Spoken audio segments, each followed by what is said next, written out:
Anybody else just not know how to burp? I don't know how to burp. I've never been able to. 19 years of my life, never burped in my life. I don't understand it. It's just these weird noises come out of my throat. It's not even a burp. It just sounds like a man is screaming out for help. If it happens, I'll show y'all. It's like a like out of my stomach. What is that?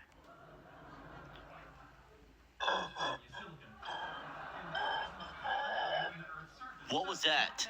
Have you ever wondered what your life would be like if you were unable to burp?